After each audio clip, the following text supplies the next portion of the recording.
Welcome back, everyone. This past week in AI wasn't just another series of updates. Nope, it was a total roller coaster of, truly mind-bending breakthroughs, some absolutely spectacular flameouts, and a few massive deals that are going to shape everything going forward.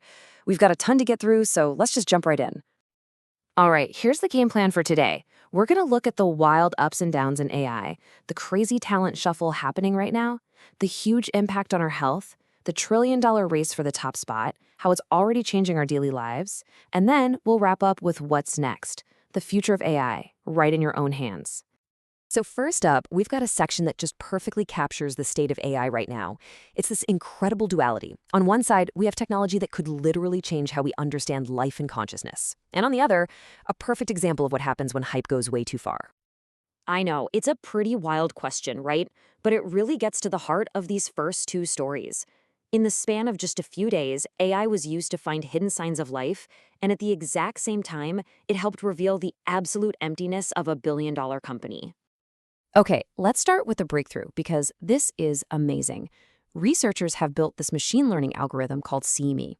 And what it does is it watches coma patients for facial movements that are so tiny, so microscopic, that the human eye just can't see them. By looking at these micro expressions, it can spot signs of covert consciousness days earlier than any doctor could. This could completely change how we care for people and even give patients who can't speak a way to participate in their own care. It's just incredible stuff. Now, let's do a complete 180. We're going from that incredible high to an equally staggering low. So, just a few months back, there was this company, Builder.ai.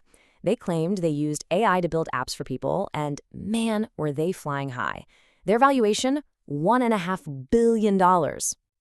And poof, it's gone. The whole thing has completely collapsed. The company is being liquidated because it turns out their sales numbers were, well, let's just say massively overstated. They went from being one of Fast Company's most innovative companies to absolutely nothing. It's just a brutal reminder that in this AI gold rush, not everything that glitters is actually gold.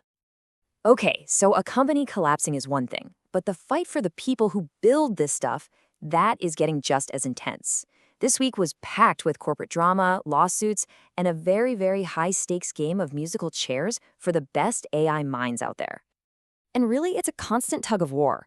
You've got OpenAI reportedly grabbing top engineers from Elon Musk's xAI and also from Meta. But at the same time, Meta, which just went on this massive hiring spree, is now seeing some of that amazing talent walk right back out the door. And in some cases, they're going straight back to OpenAI. And sometimes it gets really ugly. Elon Musk's xAI is now suing one of its former engineers. They're alleging he stole trait secrets for their Grok model just days before he quit to join, yep, you guessed it, OpenAI. The lawsuit claims he downloaded secret files, sold off $7 million in stock, and then tried to cover his tracks. The stakes are just insanely high when a single person can walk out the door with what's potentially billions of dollars in secrets. All right, let's step away from all that courtroom drama because AI is also quietly making these huge life-saving leaps in healthcare. This is all about the real-world breakthroughs that are actually helping people right now. So get this, researchers took the stethoscope, a tool that really hasn't changed much since the 1800s, and they plugged AI into it. And the result? In a study with over 12,000 patients, this new AI-powered stethoscope was able to detect heart failure at twice the rate of the old methods. It does this by hearing patterns in a heartbeat that are just impossible for the human ear to pick up. And the progress here is just speeding up like crazy. For decades, if you wanted to control something with your mind, it meant risky, invasive brain surgery. But now, engineers at UCLA have made a wearable EEG cap. You just put it on, and when you pair it with AI, paralyzed users can control a robotic arm just by thinking. No surgery, no implants. The AI basically acts like a co-pilot for your brain, filling in the blanks where the signals get weak. And finally, check this out. Researchers at MIT built an AI called VaxSeer to predict which flu strains are going to be the worst each year. So they tested it against the last 20 flu seasons, and VaxSeer's vaccine choices would have been better than the ones picked by the World Health Organization 15 times. It even figured out a winning vaccine formula a whole year before the human experts did. This could make preventative medicine so much more effective. Now, all of these breakthroughs and these crazy talent wars, they're all fueled by one thing, just unbelievable amounts of money. So for this section, we're going to follow the money because it really shows you the insane scale of this AI boom. So if you were thinking maybe the AI investment bubble was about to pop, well, think again. OpenAI's main rival, Anthropic, just announced a new $13 billion funding round, and that puts their company's value at an absolutely eye-watering $183 billion. That's almost triple what it was just 6 months ago, all because their enterprise business is just exploding. And all this money is also fueling this high-stakes game of chess between the tech giants. You've got Google making a deal for Apple to test its Gemini AI to upgrade Siri.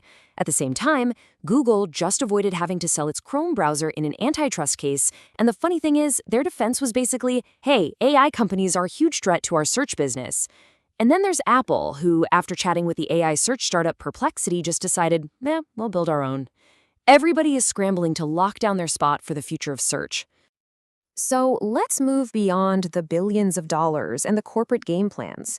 AI is already quietly seeping into our culture, and it's changing how we talk, how we create, and how we connect with each other.